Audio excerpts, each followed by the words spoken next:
গিয়ে খুন ঝিনাইদহের এমপি আনার। কলকাতার নিউ টাউন থেকে খণ্ডিত লাশ উদ্ধার, জড়িত সন্দেহে গ্রেপ্তার ৩। এমপি খুনের রহস্য উদ্ঘাটনে সহায়তা করছে ভারতীয় পুলিশ, জানালেন স্বরাষ্ট্রমন্ত্রী। দুর্নীতির বিষয় কিনা শঙ্কা ফখরুলের। চরম অর্থ সংকটে আইসিবি ইসলামিক ব্যাংক, আমানত তুলতে পারছেন না গ্রাহকরা, স্বল্প সময়ের তারল্য সহায়তার পরামর্শ। বৌদ্ধ ধর্মাবলম্বীদের প্রধান ধর্মীয় উৎসব আজ, প্রদীপ প্রজ্বলন, প্রার্থনা, শোভাযাত্রা সহ নানা আয়োজনে চলছে বৌদ্ধ বিহারগুলোয়। প্রেসিডেন্ট রাইসির মরদেহে শেষ শ্রদ্ধা, কাল দাফন, তার মৃত্যু বড় কোনো প্রভাব ফেলবে না, মন্তব্য আন্তর্জাতিক বিশ্লেষকদের।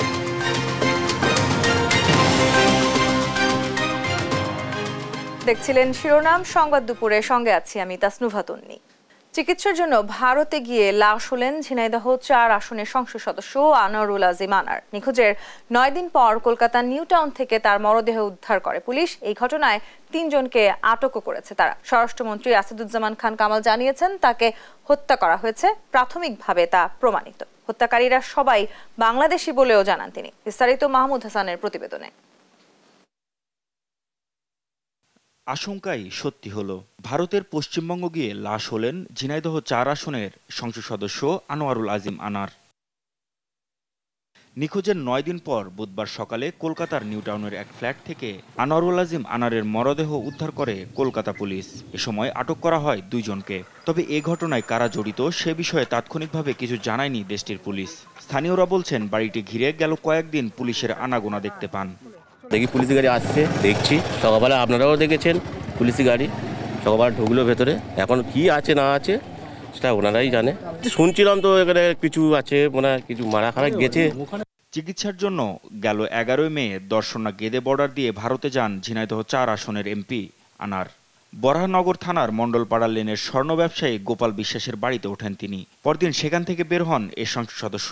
সন্ধ্যায় তার মোবাইলের হোয়াটসঅ্যাপ নম্বরে ফিরবেন না বলে এমন এক মেসেজ আসে। দিল্লি পৌঁছে ফোন করবেন বলে মেসেজে জানানো হয়। এরপর থেকে তার আর খোঁজ পাওয়া যায়নি। ঘটনার রহস্য উদ্ঘাটনে দুই দেশের আইনশৃঙ্খলা বাহিনী সহ গোয়েন্দা সংস্থা একযোগে কাজ করছে বলে জানিয়েছেন বাংলাদেশ পুলিশের মহাপরিদর্শক। যে কলকাতা পুলিশ এবং ইন্ডিয়ান পুলিশের সাথে আমরা ঘনিষ্ঠভাবে কাজ করছি এই বিষয়ে।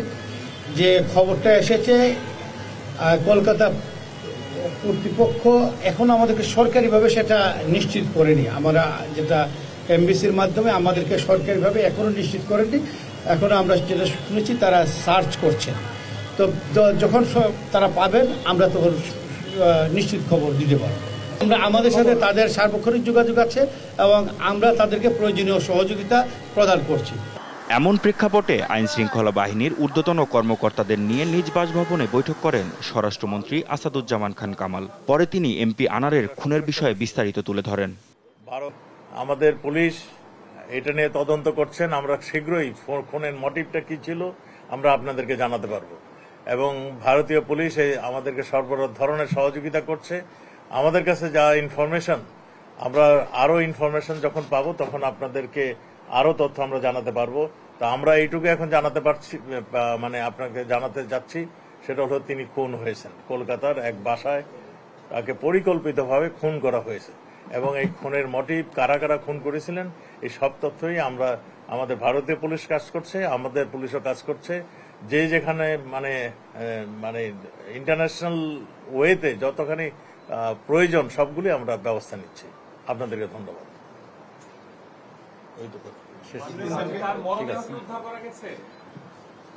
তদন্তের স্বার্থে এখনই সবকিছু বলা যাচ্ছে না বলেও জানান মন্ত্রী। এটা আমাদের কাছে যে সমস্ত তথ্য আছে, তথ্যগুলো আমরা প্রকাশ করছি না। আমরা বলছি তদন্তের স্বার্থে আমরা অনেক কিছুই এখন আমরা বলবো না। তদন্ত শেষ হয়ে গেলে আপনাদেরকে সবকিছু জানাবো, কেন খুন হয়েছে, কোথায় খুন হয়েছে, কে কে খুন করেছে, কি ধরনের মানে অস্ত্র দিয়ে খুন হয়েছে, সবই আপনাদেরকে জানাবো। মরদেহটা এখনো আমাদের মানে হাতে আসেনি। তা আমরা যতটুকু খবর পাচ্ছি সেই খবর অনুযায়ী আমরা তদন্ত করছি। দুই দেশের পুলিশই তদন্ত করছে। আনোয়ারুল আজিম আনার ঝিনাইদহ ৪ আসনের সরকার দলীয় সংসদ সদস্য। ২০১৪, ২০১৮ ও ২০২৪ সালে টানা ৩ বার আওয়ামী লীগ থেকে সংসদ সদস্য নির্বাচিত হন তিনি। মাহমুদ হাসান, দেশ টিভি, ঢাকা। সংসদ সদস্যের মৃত্যুর বিষয়ে আরও তথ্য নিয়ে সরাসরি যুক্ত হচ্ছেন সহকর্মী শাহিদুজ্জামান সাকিব। সাকিব, এই খুনের ঘটনায় কারা জড়িত, স্বরাষ্ট্রমন্ত্রী আর কি বলেছেন জানাবেন। তন্নি, ঝিনাইদহ 4 আসনের সংসদ সদস্য আনারুল আজিম আনার ভারতে চিকিৎসা করাতে গিয়ে নিখোঁজ হওয়ার পর আজকে কিন্তু তার মরদেহ ভারতের কলকাতা থেকে উদ্ধার করা হয়েছে। কিছুক্ষণ আগেই স্বরাষ্ট্রমন্ত্রী আসাদুজ্জামান খান কামাল তার বাসভবনে আমাদের সঙ্গে কথা বলেছেন। তিনি যেটি বলছেন যে আসলে আনারুল ইসলাম আজিমকে আসলে হত্যা করা হয়েছে। ঝিনাইদহ 4 আসনটি আসলে সীমান্তবর্তী অঞ্চল হওয়ায় সেখানে মাদক চোরাচালান সহ বিভিন্ন অপরাধ কর্ম কিন্তু ছিল, সেগুলো নিয়ে কাজ করছিলেন আনোয়ারুল আজিম। তিনি কিন্তু অপরাধীদের জন্য বেশ দীর্ঘদিন ধরে চক্ষুশূল হয়েছিলেন বলে স্বরাষ্ট্রমন্ত্রী জানাচ্ছিলেন এবং সেই কারণেই তাকে হত্যা করা হয়ে থাকতে পারে বলে আসলে স্বরাষ্ট্রমন্ত্রী নিশ্চিত করেছেন। এখন পর্যন্ত এই হত্যাকাণ্ডের ঘটনায় 3 জনকে বাংলাদেশ পুলিশ আটক করেছে, তাদেরকে জিজ্ঞাসাবাদ করা হচ্ছে এবং আরও ঊর্ধ্বতন তদন্ত করার জন্য বাংলাদেশের সকল গোয়েন্দা সংস্থা, পুলিশ এবং ভারতের পুলিশও আসলে তদন্ত কার্য চালাচ্ছে বলে আমাদেরকে জানিয়েছেন স্বরাষ্ট্রমন্ত্রী। মন্ত্রী যেটি বলছেন যে আসলে অপরাধীদের দীর্ঘদিন ধরেই কিন্তু অপরাধীদের কাছে একটি আতঙ্কের নাম হয়ে আসছিল এই আনোয়ারুল আজিম, যার ফলে তাকে আসলে হত্যা করা হয়ে থাকতে পারে। এখন পর্যন্ত আসলে আনোয়ারুল আজিমের লাশ কখন হস্তান্তর করা হবে, কখন দেশে নিয়ে আসা হবে, সে বিষয়ে কোনো তথ্য আসলে স্বরাষ্ট্রমন্ত্রী দিতে পারেননি। তবে তিনি যেটি বলছেন যে বৃহত্তর তদন্তের স্বার্থে তারা খোঁজ খবর রাখছেন, আরও কোনো তথ্য যদি তাদের কাছে আসে পরবর্তীতে তারা আসলে সাংবাদিকদের সেগুলো জানাবেন। আনোয়ারুল আজিম আসলে গত 11ই মে চিকিৎসা করার জন্য ভারতে যান। ভারতে যাওয়ার পর 16ই মে থেকে আসলে বাংলাদেশে তার স্বজনদের সঙ্গে আসলে যোগাযোগ বন্ধ হয়ে যায়। এরপরে তার স্বজনরা পুলিশ এবং বিভিন্ন সংস্থার সঙ্গে যোগাযোগ করেন, এরপরেই কিন্তু তার নিখোঁজের বিষয়টি সামনে আসে। এই সামনে আসার পর আজকে কিন্তু আসলে তার মরদেহ উদ্ধার করা হয়েছে। এখন পর্যন্ত আসলে আমাদের কাছে সর্বশেষ তথ্য হচ্ছে 3 জনকে আটক করা হয়েছে, তাদেরকে জিজ্ঞাসাবাদ করা হচ্ছে এবং বৃহত্তর তদন্তের স্বার্থে পুলিশ কাজ করছে। এই ছিল রাজধানীর স্বরাষ্ট্রমন্ত্রীর বাসার সামনে থেকে আমার কাছে আনোয়ারুল আজিমের হত্যাকাণ্ডের বিষয়ে থাকা সর্বশেষ তথ্য। সাকিব, আপনাকে ধন্যবাদ। দর্শক, সংসদ সদস্যের মৃত্যু নিয়ে স্বরাষ্ট্রমন্ত্রীর বক্তব্য সম্বন্ধে জানাচ্ছিলেন সহকর্মী শাহিদুজ্জামান সাকিব। এদিকে ঝিনাইদহ 4 আসনের এমপি আনোয়ারুল আজিম আনার মৃত্যুর খবরে তার বাড়ি ঝিনাইদহের কালীগঞ্জে নেমে এসেছে শোকের ছায়া।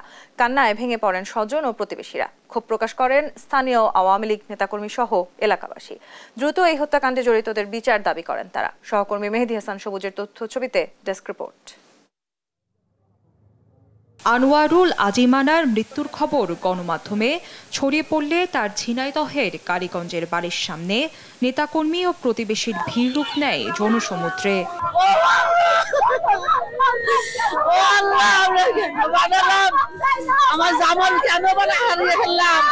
এদিন বাড়ির সামনে সৃষ্টি হয় শোকাবহ পরিবেশ। স্থানীয় ও এলাকাবাসী দীর্ঘদিনের উপকারের কথা প্রকাশ করে অনেকেই ভেঙে পড়েন কান্নায়। খুব ভালো মানুষ ছিল, আমাদের অনেক বিপদ পাস হয়েছে। আর আমি বলেছি কাকা বাসানকে ডাকি, বলেছি আমার ছেলে পুলিশে চাকরি দিতে হবে। আজ আমি দিন পরে কোন পাশার হৃদয়কে তার শরীরটা কেটে ফেললো, তিনি কারো হাত কাটে। এ সময় এলাকাবাসীর কাছে এমপি আনার কতটা কাছের জনপ্রতিনিধি ছিলেন এবং যে কোনো পরিস্থিতিতে পাশে পেতেন তা উঠে আসে স্থানীয়দের কণ্ঠে। আমরা ঝিনাইদহ কালীগঞ্জবাসী এমন একটি এমপিকে হারাইছি যে এমপি আসলে সর্বদা সব কাজে নিয়োজিত, তার কোনো দিন ছিল না রাত ছিল না, এমন এমপিকে আমরা হারাইছি। আসলে এরকম এমপি আর আমরা পাবো না। মৃত্যুর খবরে বাড়িতে জড়ো হয় তার দীর্ঘদিনের রাজনৈতিক সহকর্মীরাও। এ সময় স্থানীয় আওয়ামী লীগ নেতাকর্মীরা এমন মৃত্যুতে ক্ষোভ প্রকাশ করে দ্রুত হত্যাকারীদের বিচারের দাবি জানান। তার কোনো প্রতিপক্ষ ছিল না, সে থানার সেক্রেটারি ছিল, সেখান থেকে প্রেসিডেন্ট। যখন প্রথম সে বিএনপির অত্যাচারে দেশ ছাড়া ছিল তখন তাকে সাধারণ সম্পাদক নির্বাচিত করা হয়েছিল। এখানে তার মানুষটাই নির্বাচিত করেছে, এজন্য এখানে তার কোনো প্রতিপক্ষ নেই। এমপি মহোদয়কে সুপরিকল্পিতভাবে তার রাজনৈতিক জনপ্রিয়তা ঈর্ষান্বিত হয়ে কতিপয় দুর্বৃত্ত এবং আন্তর্জাতিকভাবে এই খুনের পরিকল্পনা করে তাকে নির্মমভাবে হত্যা করা হয়েছে। অবশ্যই আমরা এই হত্যার বিচার চাই। ভারতে চিকিৎসা নিতে যাওয়া 10 দিন পর বুধবার কলকাতার নিউ টাউন থেকে তার খণ্ডিত মরদেহ উদ্ধার করে কলকাতা পুলিশ। নিউজ ডেস্ক, দেশ টিভি। এ বিষয়ে আরো তথ্য নিয়ে ঝিনাইদহ থেকে যুক্ত হচ্ছেন সহকর্মী নাহিদ হাসান তিতাস। এমপি আনোয়ারুল আজিম আনারের মৃত্যুর বিষয়ে কি জানতে পেরেছেন আর পরিবার কিংবা নেতাকর্মীরা কি বলছেন? ধন্যবাদ তন্নি। আসলে চিকিৎসার জন্য ভারতের কলকাতায় যাওয়ার নিখোঁজের 9 দিন পরে আজ সকালে নিউ টাউনের সঞ্জীবা গার্ডেন থেকে কিন্তু মরদেহ উদ্ধার করা হয়েছে ঝিনাইদহ 4 আসন কালীগঞ্জের যিনি এমপি তার মরদেহ আনারুল আজিমের। আমি রয়েছি তার বাসার সামনে। এখানে কিন্তু তার মৃত্যুর খবরে যারা নেতাকর্মী রয়েছেন তারা কিন্তু ভিড় জমেছে। দেখেন স্থানীয় নেতাকর্মীদের সাথে আমি কথা বলেছি। আসলে তারা যেটি আমাকে জানাচ্ছেন যে আসলে কেন কি কারণে মারা হয়েছে বা হত্যা করা হয়েছে তাকে, এটা কিন্তু তারা এখন পর্যন্ত সঠিক কোনোভাবে জানেন নাই বা খোঁজ পাননি। তারা যেটা ধারণা করছেন যে আসলে তিনি কিন্তু মাঝে মাঝেই ভারতের কলকাতায় যেতেন এবং তিনি যেটি তার ব্যবসার কাজ ছিল, চিকিৎসার কাজ ছিল, নানা কারণেই তিনি মাঝে মধ্যেই যেতেন। তবে তারা সন্দেহ করছে হয়তো ব্যবসায়িক কোনো কারণেও এই হত্যাকাণ্ড সংঘটিত হতে পারে। আমার সাথে রয়েছেন ঝিনাইদহ সহকর্মী সবুজ। তিনি সকাল থেকে এখানে রয়েছেন এবং তিনি খোঁজ খবর রেখেছেন। আসলে আমি তার কাছে জানতে চাই আসলে কি কারণে এই হত্যা সংঘটিত হয়েছে। আপনি স্থানীয়দের সাথে কথা বলেছেন, সকাল থেকে এখানে ছিলেন, আসলে কি বলছেন নেতাকর্মীরা? হ্যাঁ, ধন্যবাদ তিতাস। আসলে স্থানীয়দের সাথে কথা বলে যতটুকু জেনেছি, গত 12 তারিখের পর থেকে এমপি আনার নিখোঁজ হবার পর থেকে কিন্তু মিশ্র প্রতিক্রিয়া এবং মিশ্র কিছু বক্তব্য কিন্তু আমরা স্থানীয় নেতাকর্মীদের কাছ থেকে জানতে পেরেছি। সর্বশেষ আজ সকাল 11:30টার সময় যখন তার মৃত্যুর খবরটি প্রচার হলো বিভিন্ন গণমাধ্যমের মাধ্যমে, তারপর থেকে কিন্তু নেতাকর্মীদের ভিতরে এক ধরনের মিশ্র প্রতিক্রিয়া আবারও দেখা দিচ্ছে। আসলে কেন হত্যাকাণ্ড করা হয়েছে বা কি কারণে, এর সংশ্লিষ্টতা খুঁজতে গিয়ে অনেকের সাথে কথা বলে আমরা যতটুকু জেনেছি অনেক ধারণা করছেন যে ব্যবসায়িক কোনো লেনদেনের পূর্বের কোনো থাকতে পারে, অথবা ব্যবসায়িক লেনদেন থাকতে পারে, অথবা স্থানীয় রাজনৈতিক কোনো বিষয় এখানে থাকতে পারে। যদিও কিছুক্ষণ আগে ঝিনাইদহ জেলা আওয়ামী লীগের সাধারণ সম্পাদক সাইদুল করিম মিন্টুর সাথে আমি কথা বললাম। উনি আমাদেরকে যেটি জানিয়েছেন যে এখানে আসলে রাজনৈতিক এলাকা ভিত্তিক স্থানীয় রাজনৈতিক থাকতেই পারে, মানে প্রতিহিংসার জায়গা থাকতে পারে, কিন্তু সেই অনুপাতে আসলে খুনের মতো একটি ঘটনা ঘটবে এটা নয়। বরং উনি দাবি করছেন ব্যবসায়িক কোনো লেনদেনের কারণে হয়তো এই খুনটি হতে পারে। আসলে আমরা শুনছিলাম আমাদের সহকর্মীর কাছ থেকে আসলে হত্যাকাণ্ডটি তিনি ছিলেন সকাল থেকে এবং স্থানীয়দের সাথে কথা বলেছেন, নেতাকর্মীদের সাথে কথা বলেছেন। নেতাকর্মীদের ধারণা যে তার ব্যবসায়িক কোনো কারণেই কিন্তু এই হত্যাকাণ্ড সংঘটিত হতে পারে। আমার সাথে এখানে একজন নেতা, স্বেচ্ছাসেবক লীগের সাংগঠনিক সম্পাদক রয়েছে। আসলে আমি তার সাথে একটু কথা বলতে চাই। আসলে কি কারণে হত্যাকাণ্ড সংঘটিত হয়েছে বলে আপনারা ধারণা করছেন এবং আসলে তিনি কেন কলকাতায় গিয়েছিলেন, কি কারণে গেছিলেন? ঝিনাইদহ 4 আসনের মাননীয় জাতীয় সংসদ সদস্য, এই জনপদ থেকে 3বার উনি মাননীয় জাতীয় সংসদ সদস্য নির্বাচিত হয়েছেন। দেশের দক্ষিণ পশ্চিম অঞ্চলের সবচেয়ে জনপ্রিয় জননেতা হলেন আনোয়ারুল আজিম আনার এমপি মহোদয়। তার জনপ্রিয়তায় ঈর্ষান্বিত হয়েই দুর্বৃত্তরা সুপরিকল্পিতভাবে তাকে দেশের বাইরে নৃশংসভাবে হত্যা করেছে। যতটুকু আমরা জানি, উনি সড়ক দুর্ঘটনায় আহত হয়ে কয়েক বছর পূর্বে ওনার বাম কানটি অকেজ হয়ে যায়। প্রায় উনি দেশের বাইরে এই কানের চিকিৎসার জন্য উনি যাইতেন। গত 12 তারিখ বাংলাদেশ থেকে উনি গেদে বর্ডারের সীমান্ত হয়ে উনি পার্শ্ববর্তী রাষ্ট্র কলকাতায় গিয়েছিলেন চিকিৎসার উদ্দেশ্যে। আমরা তারপরেই আজকে এই 9 দিন নিখোঁজ থাকার পরেই তার লাশ উদ্ধার হয়েছে আমরা সংবাদ মাধ্যমে জানতে পেরেছি। অবশ্যই আমরা মাননীয় প্রধানমন্ত্রী দেশরত্ন শেখ হাসিনার কাছে আমাদের দাবি, এই হত্যার পিছনে কারা জড়িয়ে আছে, নেপথ্যে কারা জড়িয়ে আছে, হত্যা কি কারণে সংঘটিত হয়েছে, অবশ্যই ঝিনাইদহ 4 আসনের মাননীয় জাতীয় সংসদ সদস্য হত্যার বিচার আমরা চাই এবং দৃষ্টান্তমূলক শাস্তি আমরা দাবি করি। যেমনটি শুনছিলেন, একটু জানিয়ে রাখতে চাই তন্নি আপনাকে, গত 11ই মে ঝিনাইদহ 4 আসনের এমপি আনোয়ারুল আজিম তিনি দর্শনার চুয়াডাঙ্গা বর্ডার দিয়ে চিকিৎসার উদ্দেশ্যে কিন্তু কলকাতায় যান এবং তিনি কলকাতার নিউ টাউনের একটি আবাসন হলের 56 নাম্বার রুমে তিনি ভাড়া থাকেন এবং ওখান থেকেই কিন্তু 13 তারিখে সন্দেহ করা হচ্ছে, আমরা ভারতীয় যে সংবাদ মাধ্যম সূত্রে যেটা জেনেছি, 13 তারিখে তাকে হত্যা করা হয়েছে এবং আজ সকালে কিন্তু ওই নিউ টাউনের সঞ্জীবা গার্ডেন থেকে 9:30টার দিকে কিন্তু ভারতীয় যে পুলিশ তার কিন্তু মরদেহ উদ্ধার করেছে। এই তার মরদেহের খবরে কিন্তু এলাকায় শোকের ছায়া নেমে এসেছে। ঝিনাইদহ নেতাকর্মীরা কিন্তু তার বাসার সামনে হাজির হয়েছে। আমি দাঁড়িয়ে আছি সেই এমপির আনোয়ারুল আজিমের বাসার সামনে। আমি একটু দেখাতে চাই, এই বাসা থেকেই কিন্তু 11 তারিখে তিনি ভারতে চিকিৎসার উদ্দেশ্যে তিনি রওনা হন। চুয়াডাঙ্গার দর্শনা বর্ডার দিয়ে তিনি যান। আসলে এখন এই যে মরদেহর অপেক্ষা করছেন স্থানীয় নেতাকর্মীদের মধ্যে কিন্তু অনেকটা ক্ষোভ রয়েছে যে তাদের এমপি তিনি কিন্তু 3বারের সংসদ সদস্য এই ঝিনাইদহ 4 আসন কালীগঞ্জে, এখানে তার কিন্তু ব্যাপক জনপ্রিয়তা রয়েছে। তবে এখানে কিছু মিশ্র প্রতিক্রিয়া রয়েছে। নেতাকর্মীরা কিন্তু অনেকেই বলছে তার চিকিৎসার উদ্দেশ্যে কিন্তু তিনি মাঝেই কিন্তু কলকাতায় যেতেন এবং তাছাড়াও তার ব্যবসা রয়েছে, সেখানেও কিন্তু যেতেন। এখন আসলে জানার বিষয়, গোয়েন্দা সংস্থার যারা লোকজন রয়েছে তারা কিন্তু এটা নিয়ে তদন্ত করছে, তদন্ত পরেই হয়তো জানা যাবে। এবং মরদেহ যে আসবে এখানে আমরা তার পরিবারের সদস্যদের সাথেও কথা বলেছি। পরিবারের সদস্যরা যেটা বলেছে যে ভারতীয় সরকারের সাথে বাংলাদেশ সরকারের আলোচনা চলছে, আগামী আজকে বিকেলে হয়তো তার পোস্টমর্টম হতে পারে, তারপরে মরদেহ দেশে আনার যে প্রক্রিয়া সেটা সম্পূর্ণ হবে। এই ছিল ঝিনাইদহ থেকে আমার কাছে সর্বশেষ খবর। তন্নি।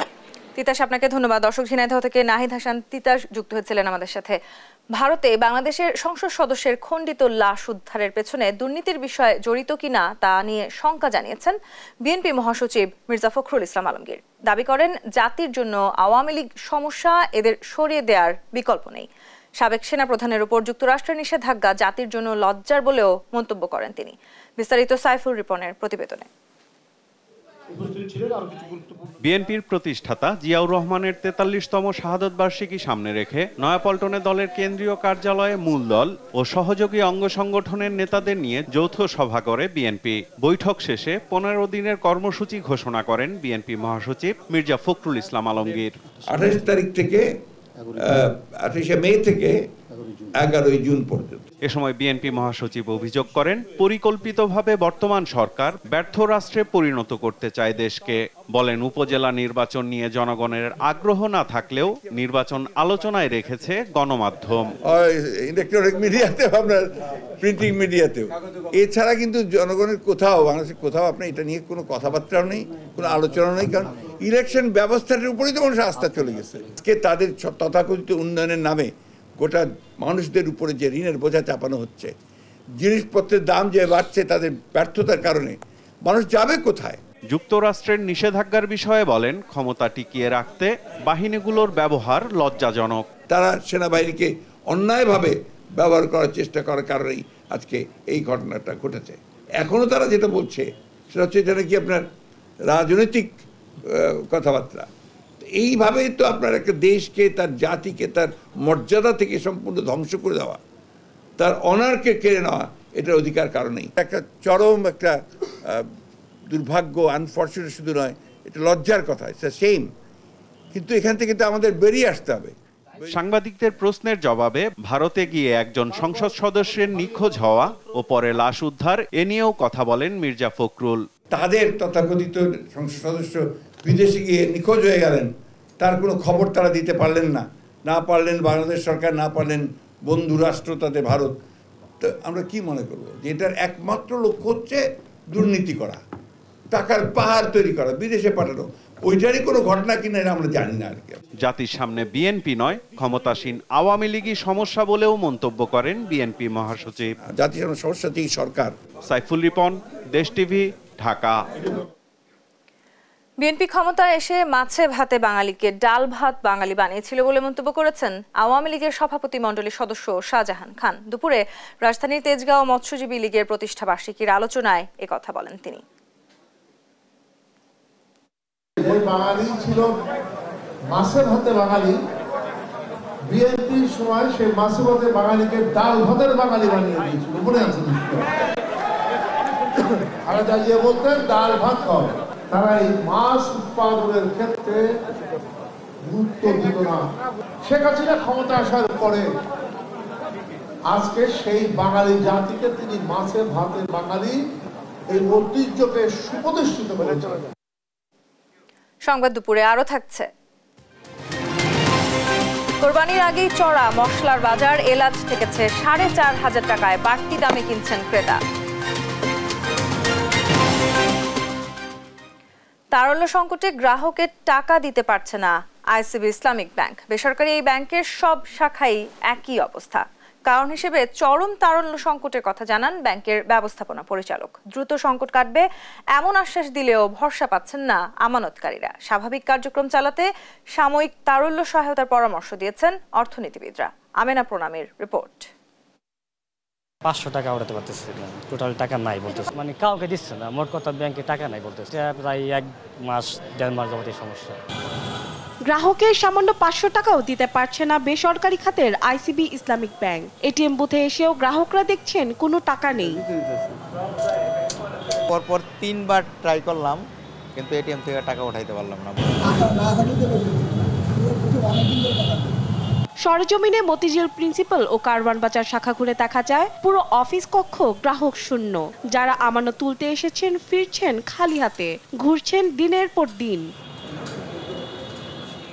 অফিসে ভাইয়ের টাকা আর কি বেশি, ওনার হলো টাকা 10,000 টাকা, কিন্তু উনি ঘুরতেছে কয়েকদিন যাবত টাকার জন্য, টাকা মানে নাই। হ্যাঁ, মানে কারো টাকা উঠাতে পারতেছে না এই অবস্থা। ক্লিয়ারিং দিলে ক্লিয়ারিং পাস হইতেছে না, ক্যাশ তো নাই, কেই ক্লিয়ারিং দিলে সেটা পাস হইতেছে না।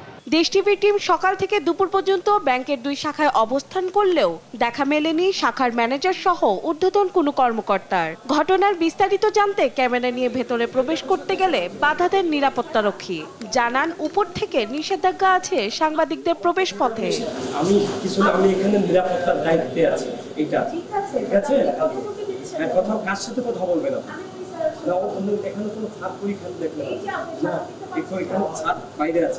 বাংলাদেশ ব্যাংক বলছে 2023 সালে ব্যাংকটি 1,823 কোটি টাকার মূলধন ঘাটতিতে পড়ে। তাদের মোট 790 কোটি টাকা ঋণের মধ্যে 97%ই মন্দ ঋণ। ব্যাপক তারল্য সংকটে পড়ে গেলে 31শে জানুয়ারি বাংলাদেশ ব্যাংকের কাছে জামানত মুক্ত তারল্য সহায়তা হিসেবে 50 কোটি টাকা চেয়েছে আইসিবি ইসলামিক ব্যাংক। কেন্দ্রীয় ব্যাংকের কাছে এরই মধ্যে ব্যাংকটির দেনা 425 কোটি টাকা। We have some liquidity issue because we have paid this year only 4 months, 4.5 months. We have paid 52 crores deposit has been withdrawn, and this is never happened to ICB Islamic Bank before.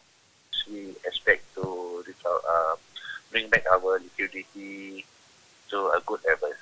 সংকোচনমূলক মুদ্রানীতির কারণে বাণিজ্যিক ব্যাংকগুলোয় তারল্য সংকট দেখা দিয়েছে বলে মনে করেন এই অর্থনীতিবিদ। সমস্যাগুলো হচ্ছে সেটা কিন্তু প্রতিদিন চলমান, এবং ইতিমধ্যেই আসলে বাংলাদেশ ব্যাংক যে 4টা ক্যাটাগরি তৈরি করেছে ব্যাংকের, তো এই ইসলামী ভাবধারার ব্যাংকগুলো কিন্তু তার মধ্যে পড়ে গেছে, যে দুর্বল ব্যাংকগুলোর তালিকায় পড়ে গেছে। স্বাভাবিক কার্যক্রম করতে 5-6 মাসের জন্য হলেও তারল্য সহযোগিতা দেওয়ার পরামর্শ এই বিশ্লেষকের।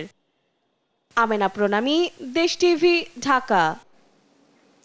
বৌদ্ধ ধর্মাবলম্বীদের প্রধান ধর্মীয় উৎসব শুভ বুদ্ধ পূর্ণিমা আজ। বাংলাদেশ সহ সারা বিশ্বে গৌতম বুদ্ধের অনুসারীরা উপাসনা এবং বন্দনার মাধ্যমে তাকে স্মরণ করছেন। দিবসটি উপলক্ষে আলাদা বাণীতে বৌদ্ধ ধর্মাবলম্বীদের শুভেচ্ছা জানিয়েছেন রাষ্ট্রপতি এবং প্রধানমন্ত্রী। বিকেলে বঙ্গভবনে এই সম্প্রদায়ের প্রতিনিধিদের সঙ্গে শুভেচ্ছা বিনিময় করবেন রাষ্ট্রপতি মোহাম্মদ শাহাবুদ্দিন। মাজহারুল ইসলামের রিপোর্ট, জানাচ্ছেন আহাদ চৌধুরী। গৌতম বুদ্ধের শুভজন্ম, বোধিজ্ঞান ও মহাপরিনির্বাণ লাভ, এই 3 স্মৃতি বিজড়িত বৈশাখী পূর্ণিমা বিশ্বের বৌদ্ধ সম্প্রদায়ের কাছে বুদ্ধ পূর্ণিমা নামে পরিচিত। দিনটি স্মরণে বিভিন্ন বিহারে বুদ্ধ পূজা, প্রদীপ প্রজ্বলন, শান্তি শোভাযাত্রা, ধর্মীয় আলোচনা ও প্রার্থনা আয়োজন করা হয়। এতে অংশ নেন ভক্ত অনুসারীরা। আজকের দিনটা আমাদের যারা বুদ্ধ ধর্মাবলম্বী আছি খুব অত্যন্ত গুরুত্বপূর্ণ দিন হিসেবে আমরা আজকে স্বতঃস্ফূর্তভাবে আমরা পালন করতেছি। এই দিনেই তথাগত ভগবান বুদ্ধ জন্মগ্রহণ করেছেন এবং বুদ্ধত্ব লাভ করেছেন এবং পরিনির্বাণ লাভ করেছেন। এই দিনে আমরা সব বুদ্ধিস্টরা একসাথে মিলিত হই এই মন্দিরে, এসে সবার সাথে সবার দেখা হয়, শুভেচ্ছা আদান প্রদান করা হয়। এসব আয়োজনে বিশ্ব শান্তি ও মঙ্গল কামনা করা হয়। আজকের দিনে আমরা বলতে চাই পৃথিবী থেকে হিংসা দূরীভূত হোক। আমরা সকলের শান্তি, বিশ্ব শান্তি কামনা করি, সবাই সুখী হোক, শান্তিতে থাকুক, সবাই শান্তিতে সুখে বাস করুক এবং জগতের সকল প্রাণী যেন সুখে থাকুক, শান্তিতে থাকুক। বুদ্ধ পূর্ণিমা উদযাপন নির্বিঘ্ন করতে নেওয়া হয় প্রয়োজনীয় নিরাপত্তা ব্যবস্থা।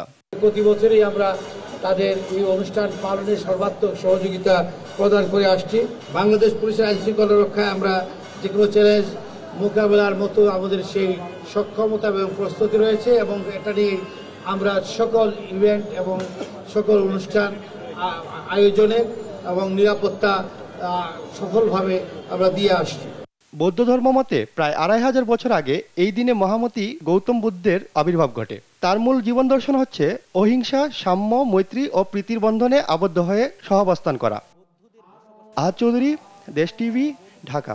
সকাল থেকে দক্ষিণ পশ্চিম বঙ্গোপসাগরে লঘুচাপের সৃষ্টি হয়েছে। লঘুচাপ নিম্নচাপে পরিণত হতে পারে 23 অথবা 24 মে। এটির ঘূর্ণিঝড়ে পরিণত হওয়ার সম্ভাবনা বেশি বলে জানিয়েছে আবহাওয়া অফিস। দুপুরে রাজধানীর আগারগাঁয়ে আবহাওয়া অধিদপ্তরের দেশ টিভিকে এমন তথ্য দেন আবহাওয়াবিদ আব্দুর রহমান খান।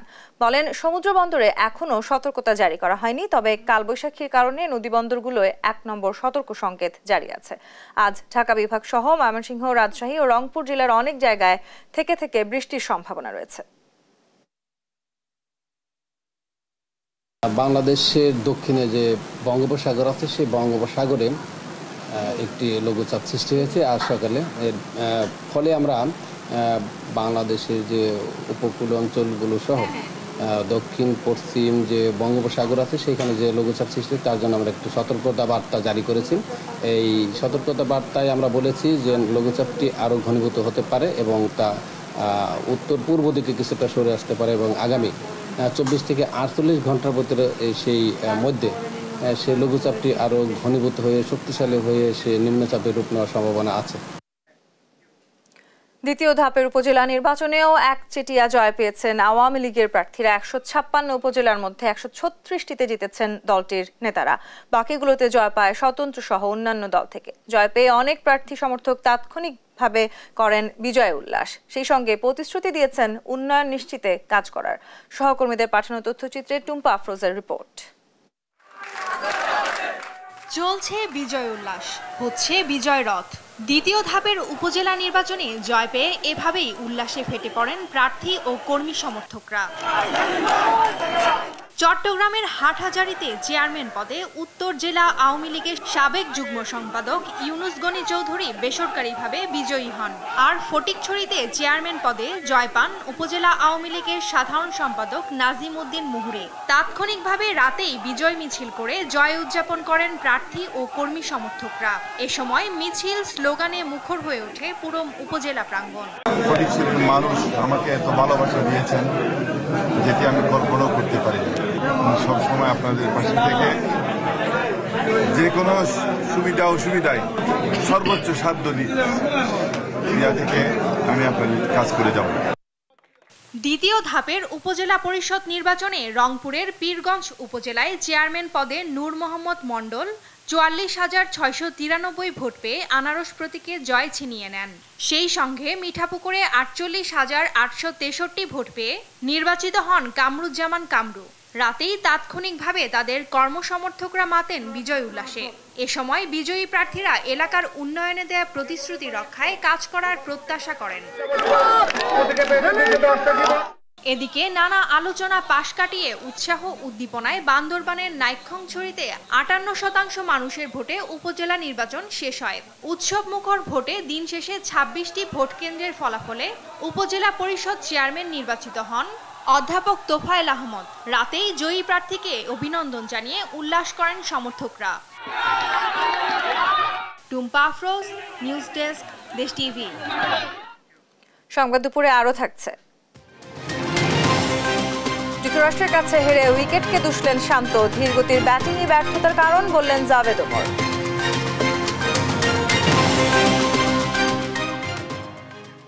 কোরবানির আগেই চড়া মশলার বাজার। এলাচ ঠেকেছে 4,500 টাকায়। বেড়েছে কাঠবাদাম, পেস্তা বাদাম ও কাজু বাদামের দামও। হঠাৎ দাম বাড়ার চাপে পিষ্ট ক্রেতা, আর বিক্রেতা দোষ চাপাচ্ছেন ডলার সংকটকে। ইফতেখার রেজার প্রতিবেদনে আরও জানাচ্ছেন নাফিয়া ফারজানা। নিত্যপণ্যের দামে লাগাম টানা যাচ্ছে না বিশ্বাস উঠেছে ক্রেতার। এবার মশলার ঝাঁজের দম বন্ধ হওয়ার অবস্থা। কোরবানি আসার আগেই প্রায় দ্বিগুণ মশলার দর। 2,800 টাকার এলাচ বেড়ে হয়েছে 4,500 টাকা। গোলমরিচ 1,400 থেকে বেড়ে হয়েছে 1,600 টাকা, আর লবঙ্গ বিক্রি হচ্ছে 2,000 টাকায়। ক্রেতারা বলছেন মশলার অস্বাভাবিক দাম বাড়লেও বাধ্য হয়ে কিনতে হচ্ছে তাদের। অবশ্যই আমাদের ক্রয়ের অসাধ্য সবকিছু।